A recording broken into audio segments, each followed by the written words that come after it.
All right, guys, we got to talk about this. I hate to be the negative Nancy, but I have to.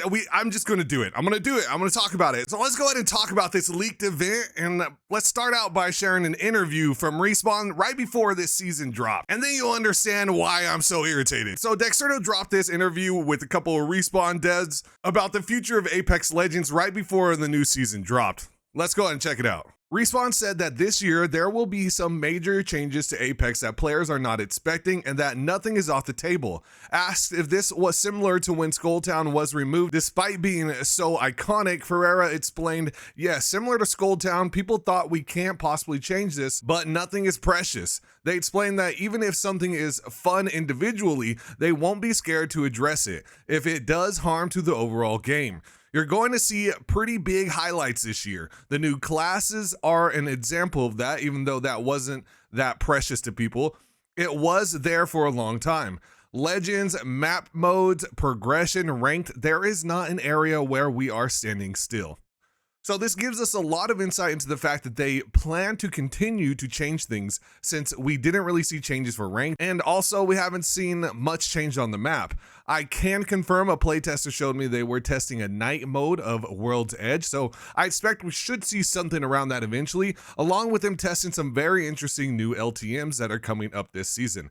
I could 100% tell you we are getting new LTMs this season, and it's going to be a lot of fun. And on that note, you can always bring things to my attention by tagging me on Twitter, Instagram, or DM me links to articles and information you think I should look into or make a video about. And if you have inside information, you can DM me privately and we can discuss those things on any platform. My DMs are always open, or you can email me at contact@iLootGames.com completely anonymously. They also wanted to talk about why they skipped a new legend. For the first time, there won't be a new legend to headline a season launch. This was bound to happen at some point. Respawn confirmed as much to Dexerto last year.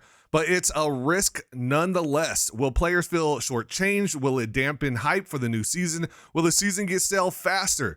These are no doubt questions Respawn have considered, but Nikolic explained that they think of the game like tending a garden. It's a shift from predictable updates. We're not just tending the garden. If we don't trim the weeds, it becomes overgrown. Another big change is the removal of arenas in Season 16, and Nikolic gave this as an example of something that was overgrown in the garden, so they weren't afraid to sunset it entirely. Arenas wasn't doing the job, although for arena lovers, Nikolic didn't rule it a return entirely. We're looking at it. Also, don't worry, there will be a new legend next season. To be honest, this is great news to see them change their mindset to focus on improving our quality of life over simply pumping out low quality content of skins, lack of town takeovers, and lack of in-game teasers. I think they realize they need to treat their audience better. Now let's move on to cross progression. As the time came to close in our chat, it was important to ask once again about cross progression. By far the most requested feature in Apex Legends. Ferreira confirmed, we're definitely excited about cross progression coming. It was trickier than expected and we want to make sure it's ready. Also because you only get one crack at rolling something like this out. Ferreira expanded on this, explaining that there are different ways that cross progression can be implemented and that they want to set it up the way we want it. I don't have a definitive date, but it's definitely coming. So of course, when this came out, everyone hit me up saying, oh, you were wrong about cross progression. It is coming. Yes, I never said it wasn't coming. I said it wasn't coming at the start of Season 16. And guess what? It didn't come, like I said.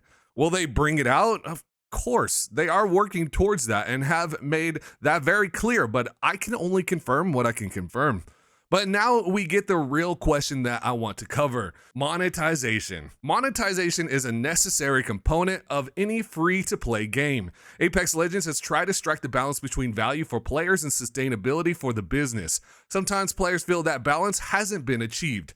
Asked about recent complaints from the community regarding recolors and collection events, Nikolic and Ferreira were transparent. On recolor specifically, Ferreira explained that the team likes recolors because it gives new players an opportunity to get something that other players have without just re-releasing the same skin again. However, they confirmed that they have 100% seen the feedback we've heard loud and clear. But what about that Peacekeeper skin? In the last collection event of Season 15, players who completed the collection were rewarded with a reactive Peacekeeper skin, which is a recolor too. This angered many as typically the collection event reward is an heirloom or mythic skin, and so a weapon skin felt like a significant downgrade. Ferreira admits that the team did not expect their negative reaction. We thought players would really like the opportunity to get it, but we learned some lessons. You won't see that collection event reward again. I can pretty much guarantee that. The intent is always to do something players enjoy and see value in, definitely not trying to upset anyone.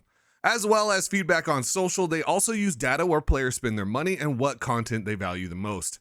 Nikolic added, "We want people to feel good about the money they spend, to feel good to get something new, not cheap." He also advised players to give feedback both verbally and with your wallets. Don't spend money if you don't want the item, he said. So this is the issue I have. They clearly state that they recognize a recolored item isn't something they are going to be doing again. Yet here we are with the heirloom recolor coming this season. I honestly thought they may change up what was expected to be released, as I've been told they can easily change the heirloom release at the last second. That does not seem to be the case though. So here we are with Respawn seemingly contradicting themselves again, as they've done so many times before, to make what seems like easy money compared to releasing a brand new heirloom this season. I do want to try my best to have an even, fair discussion about this, and I understand that not everyone has a Wraith kunai, so getting one would make a lot of sense through this event, especially if you see it as a somewhat upgrade from the current version's color scheme, but don't do it after literally just telling us you wouldn't. They decide that a recolored skin doesn't work, so let's try a recolored heirloom. It just doesn't make any sense. Also, the entire event is basically recolors, except for the Wraith skin you saw in my thumbnail. And I wonder why put that much effort towards just the Wraith skin. It couldn't be because they are trying to target their large demographic of Wraith players while putting in the least amount of effort towards the other skins, could it? It honestly feels like a somewhat shady way of approaching an event, and I hope that eventually more people speak out and we can see an end to this sort of stuff. We all want to be able to collect mythic skins. We don't want to feel like we are simply being gamed into spending more money. Yes, I know people will comment that it's free game, just don't buy it. But that doesn't create change for everyone. I want to support this game. I want to have better cosmetics. I want to share my opinion as all of you deserve to share yours. So speak with your wallets, yes, but you can also speak with your words. That's going to be it from me. Thank you all for watching. Hit me with a sub and a like if you enjoyed. And as always, share your thoughts in the comments down below. I read every comment. Customs at 4 p.m. Pacific Standard Time today for Apex coins. And Drunk Stream is on Twitch only at 7:30 p.m. Pacific Standard Time. Bring your adult beverages if you're of age and come hang out with us on Twitch. I appreciate you all. I'll see you next time.